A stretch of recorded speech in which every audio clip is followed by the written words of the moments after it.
Here is what most people misunderstand about mental strength. Clarity is not created by thinking harder. Calm is not earned by control. And silence cannot be forced. In ancient Japan, warriors learned something unsettling. The mind becomes quiet only when it is returned to the world it evolved in. If this opening feels familiar, consider subscribing and continue walking the Ashen Path. His mind never stops talking. Even in stillness, there is noise tasks replay without invitation. Mistakes echo long after they are finished. Imagined futures crowd the present moment until there is no space left to stand. Silence feels unfamiliar, almost threatening. He wakes already tense, jaw set before the day begins. Works already distracted, attention split into fragments, rests without ever truly resting. Body still while the mind keeps marching. There is no clean edge to his days. No clear beginning, no true ending. Everything bleeds together. He tries productivity systems, lists, timers, frameworks promising control. He tries meditation apps, guided voices, soft music. 5 minutes of calm before the noise returns louder. Offended by the interruption, he tries discipline. Forces himself forward, pushes harder, holds tighter, nothing lasts. Because the problem was never effort, the noise does not come from lack of structure, it comes from lack of command. Modern culture tells him the problem is focus, that his attention is broken, that he needs better tools, sharper hacks, more optimization. Ancient Japan would have seen something colder. A mind that never stands still cannot be trusted. A man who is always reacting is never leading. A warrior who carries the battlefield inside his head is already compromised. Zen did not treat noise as something to fix. It treated it as something to outlast. Bushido did not ask for calm thoughts. It demanded calm action. The Ronin understood this early. Thoughts would come. Memories would intrude. For fear would speak in clever sentences. None of it mattered. Command was not issued to the mind. It was issued through the body. Ritual before reflection. Form before feeling. Stillness enforced by repetition, not negotiation. The modern man listens to every thought as if it deserves a vote. The Ronin allowed thoughts to pass like weather, noticed, ignored, powerless. This is the awakening, not the moment the noise disappears, but the moment it loses authority. Because a man who waits for silence before acting will wait forever, and a man who cannot command himself in noise will never command anything at all. The Last Ronin did not seek clarity indoors.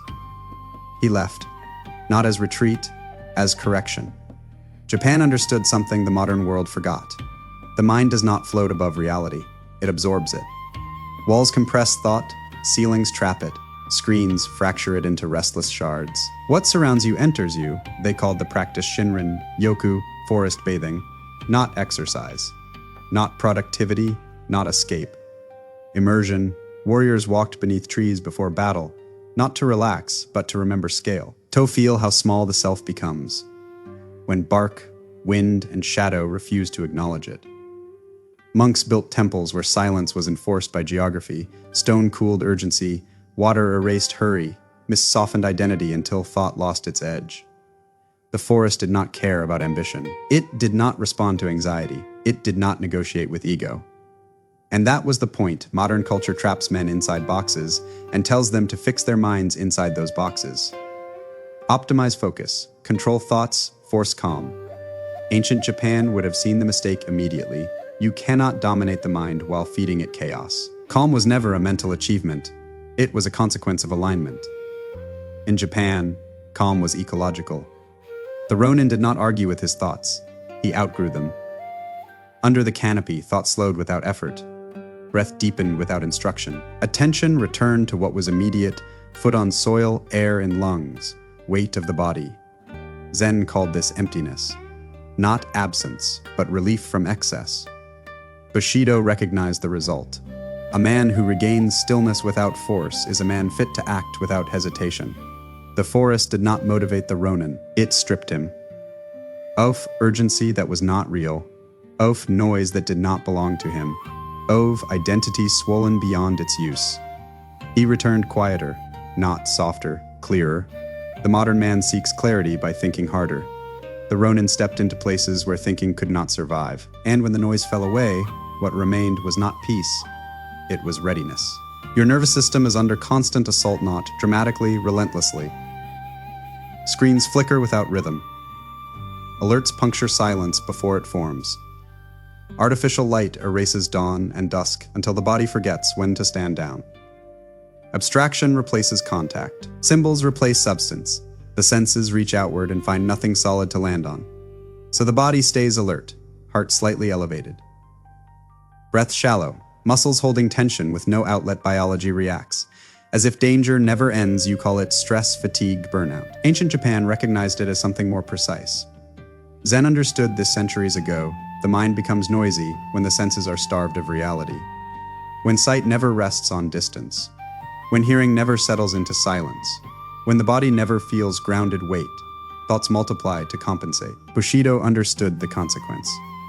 A warrior with an agitated nervous system hesitates, overthinks, misreads. Timing steel grows heavy in unsteady hands. Modern neuroscience only confirms what they already knew. Natural environments reduce cortisol. Slow the heart, restore executive function. Not through effort, through exposure.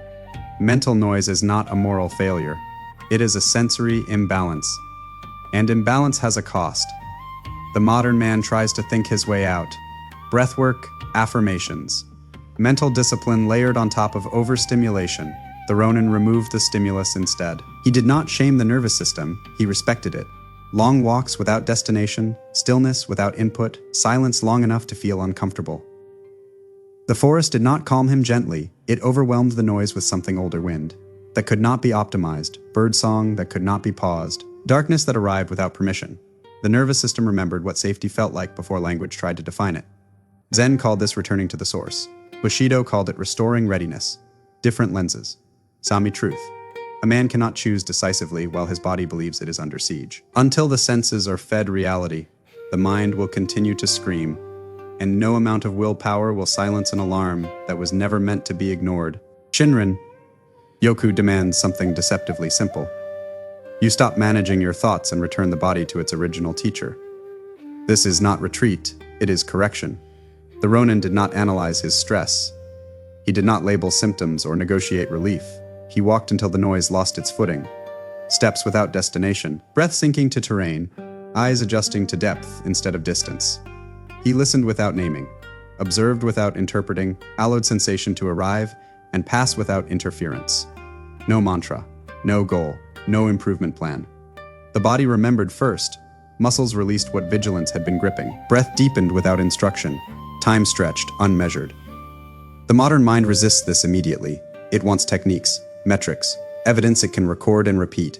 It asks, is this working? And in asking, disrupts it. Zen saw this reflex clearly. Effort pollutes stillness. Seeking clarity delays it.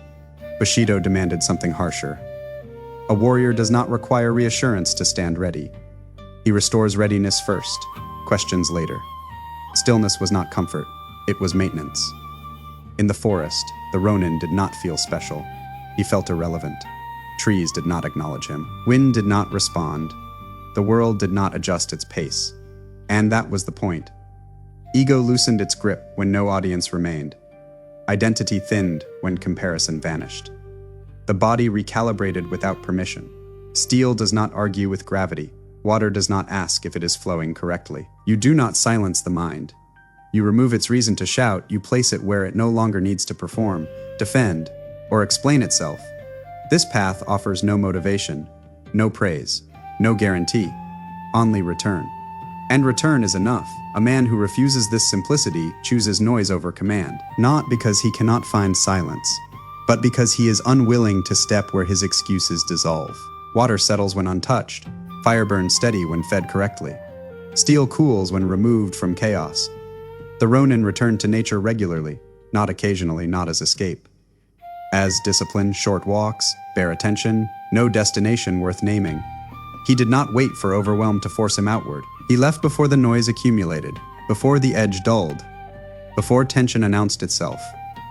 This was not rest, it was maintenance. A blade returned to the river before rust appeared, armor removed before it cut the skin beneath, silence entered before thought hardened into habit. Neuroscience mirrors this ancient rule. The nervous system learns rhythm faster than it learns relief. Repeated exposure reshapes baseline. Absence teaches nothing. Consistency rewrites instinct. The Ronin did not ask how long was enough. He returned before the question formed. The modern mind resists this sharply. It wants intensity, transformation events, proof something significant happened. But Bushido was built on repetition without ceremony, duty performed without applause, presence kept without negotiation. Zen demanded the same severity. Stillness was not achieved. It was practiced until it stopped feeling optional. Where gaps appear, tension does not rest. It waits. The mind resumes guarding imaginary threats. The body tightens for battles that never arrive. Calm becomes effort again, but where rhythm remains unbroken, something shifts. Attention lowers its weapon. Breath stops being managed. The self grows quieter without being silenced. Calm stops feeling earned. It becomes assumed. This is how the Ronin stayed sharp without strain. Why his resolve did not crack under noise. Why his presence carried weight without display. A man who practices only when desperate teaches his nervous system to live in emergency. A man who returns without excuse builds command beneath consciousness. And once that rhythm is lost, it is not confusion that follows. It is choice. The choice to return, or to keep living as if tension were inevitable instead of trained. Ancient warriors prepared for chaos before it arrived. They did not trust calm that appeared only after damage. They trained clarity and peace so it would remain intact in war. Stillness was not an accident. It was rehearsed. The Ronin predecided his return to silence the same way he predecided his stance in battle. Not emotionally, structurally.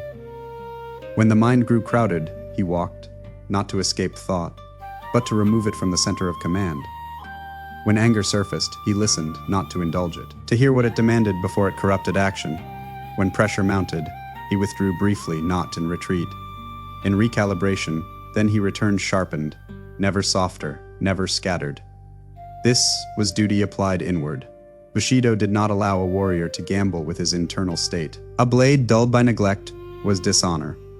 A mind dulled by noise was no different. Zen reinforced this severity.